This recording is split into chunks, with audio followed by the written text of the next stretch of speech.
રાજ્યભરમાં હવે ધીમે ધારે શિયાળો આગળ ધપી રહ્યો છે। ઠંડીના પ્રકોપ વચ્ચે લોકો ઘરની બહાર નીકળવાનું ટાળી રહ્યા છે। આ તમામ વચ્ચે જૂનાગઢમાં કંઈક અલગ જ દ્રશ્યો જોવા મળી રહ્યા છે। જૂનાગઢીઓ ઠંડીથી બચવા માટે ભવનાથ વિસ્તારમાં ઉમટી પડે છે। હવે ભવનાથ જવા પાછળનું કારણ શું છે, જોઈએ અમારા ખાસ અહેવાલમાં।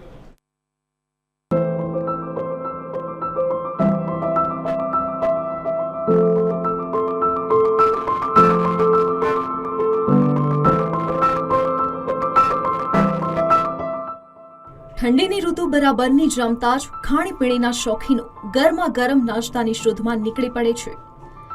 પરંતુ આ તમામની વચ્ચે ગરવા ગિરનારની ગોદમાં આવેલા ભવનાથમાં લોકો ફાસ્ટફૂડ નહીં પણ કાવા પાછળ ઘેલા થયા છે। મહત્વનું છે કે શહેરની સરખામણીએ ભવનાથ તળેટીમાં ઠંડીનું પ્રમાણ વધુ હોય છે। તેમ છતાં શહેરીજનો અને પર્યટકો મોટી સંખ્યામાં રાત્રિના સમયે અહીં ધસી આવે છે। અહીંયા ખાવો પીધો બહુ મસ્ત છે, આયુર્વેદિક। ઠંડીના મોસમમાં અહીંયા લોકો બહારથી ઘણા ખાવો પીવા માટે આવે છે। અમે પણ ટ્રાય કરી। આ ખાવો આયુર્વેદિક વાળો બહુ મસ્ત સારો છે। કઈ રીતે તૈયાર થાય છે?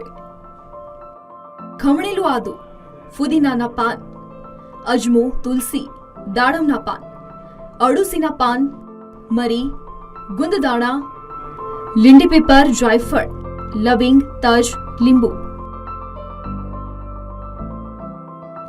ભવનાથ વિસ્તારમાં હાલ રાત્રિના સમયે 20 થી 25 કાવાની લારીઓ ધમધમે છે।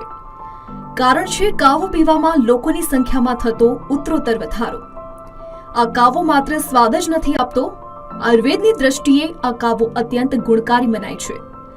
ભવનાથમાં પ્રકાશ કટારિયા નામના વેપારીએ તો રજવાડી ઠાઠ ઉભો કર્યો છે। રજવાડી ગાડું બનાવી કાવાનું વેચાણ શરૂ કર્યું છે, જ્યાં લોકો કાવાની ચુસ્કી સાથે સેલ્ફી લેવાની મોજ પણ માણે છે। કાવો અમે દેશી પદ્ધતિથી બનાવવામાં આવે છે કે આદુને કાળા પથ્થરની અંદર ખાંડી એનું જ્યાં સુધી એનું મિશ્રણ ન થાય ત્યાં સુધી ખાંડવું, પછી એની સાથે ફુદીનો, તુલસી, અજમા એવી વસ્તુ અમે મિશ્રણ કરીએ છીએ। અને અત્યારે હાલ જે શિયાળાની કડકડતી ઠંડીની અંદર ભવનાથની અંદર લોકો ખૂબ જ ટુરિસ્ટો આવે છે। માત્ર જૂનાગઢ જ નહીં પણ અન્ય જિલ્લામાંથી આવતા પ્રવાસીઓ માટે પણ શિયાળામાં ભવનાથનો કાવો આકર્ષણનું કેન્દ્ર બન્યો છે। આમ ગિરનારની તળેટીમાં અનુભવાતી ગુલાબી ઠંડી અને વરાળ કાઢતો ગરમા ગરમ કાવો અત્યારે પર્યટકો માટે એક યાદગાર અનુભવ બની રહ્યો છે।